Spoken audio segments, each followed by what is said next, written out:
Boum boum, bienvenue sur ma chaîne Timecock, 3 minutes pour aborder un thème. Les enfants, aujourd'hui on parle de biologie circadienne. Oui, je sais, ça sonne un peu barbardie comme ça, mais restez bien accrochés, c'est pas compliqué. La biologie circadienne, de quoi s'agit-il? Au cours d'une journée, notre corps est soumis à différents cycles hormonaux. Et plus vous allez réussir à vivre en harmonie avec ces cycles, plus vous allez être en forme.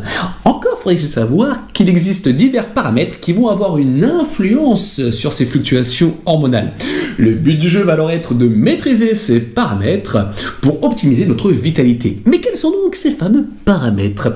Tout d'abord, il y a le mouvement, puis l'alimentation, ensuite la lumière et enfin la température. Démarrons donc avec le mouvement. L'essence même de notre biologie, c'est de bouger. Un conseil simple donc par rapport à cela, optez pour une activité physique régulière. Deuxièmement, l'alimentation. Une alimentation transformée, industrielle, va perturber nos sécrétions hormonales. Et je sais pertinemment que c'est plus facile à dire qu'à faire, mais essayez d'opter pour un régime sain, équilibré, avec des produits frais, locaux et de saison. Un autre point un peu plus méconnu, c'est le timing, et notamment l'heure du dîner. En effet, dîner tôt va favoriser l'endormissement et la qualité du sommeil. Mais si vous voulez en savoir davantage, là je vous renvoie à ma vidéo sur le sommeil.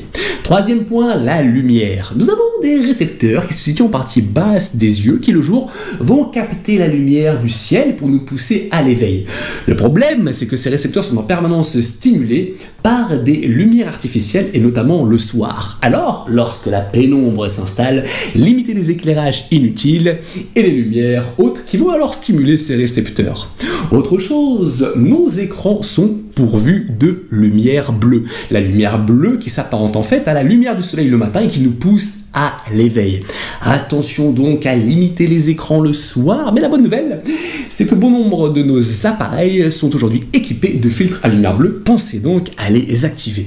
Dernier point, la température. Lorsqu'il fait chaud, notre corps comprend action. Et lorsqu'il fait froid, notre corps comprend veille. Vous pouvez donc le matin, pour bien vous réveiller, opter pour une douche chaude. Et vous me voyez venir, plus difficile attention, le soir, opter pour une douche froide, ce qui va favoriser le retour au calme. Et si la douche froide, eh bien c'est trop difficile, vous pouvez tout simplement rafraîchir l'atmosphère de votre chambre, ce qui encore une fois va vous permettre de vous endormir sereinement et d'optimiser la qualité de votre sommeil.